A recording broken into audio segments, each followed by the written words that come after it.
koobkan oo ah mid sanadla ah isla markaana ay maalgelisay maamulka dowladda hoose ee degmada Xamarluguxidh ee gobolka Buuhoodle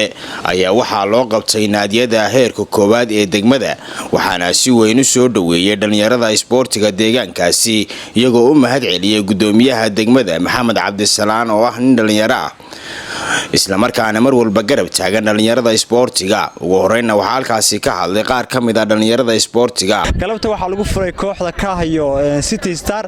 runtii birina waxa ciyaaraya Hilaal iyo Ilays runtii koobkan waxa noo suurtageliyay oo sanadkan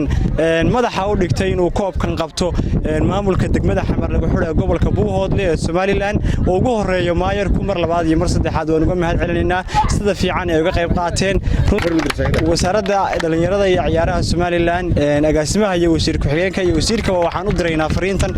inay ka qayb qaataan horumarka deegaanka iyadoo sanad kasta xilligan oo kale lagu qabto koobka Xamarluguxidh ganacsadayaal baa maalgeliya maanta xukuumadii iyo maamulkii dowladda hoose hirgeliyay birina xukuumadda ka sugan hadii la yiraahdo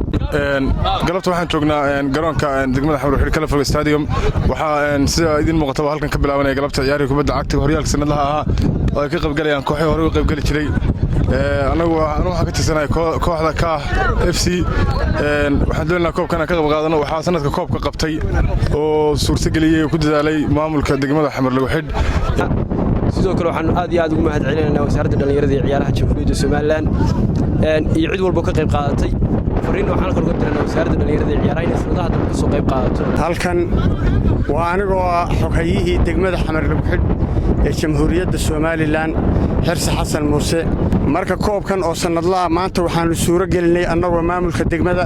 ee Jamhuuriyadda Somaliland annaan xogayaheedii ahay maayirkii Maxamed Cabdisalaan iyo gudoomiye ku-xigeenka Cabdilaahi Xuseen Culijoog iyo anigoo ah Xirsi Xasan Muuse oo xogayihii degmada waxaanu suurto gelinay oo aanu kabkayagii iyo wixii aanu annagu ku sii qabanay koobkanna maanta waxaa ciyaaraya 4 kooxood eeda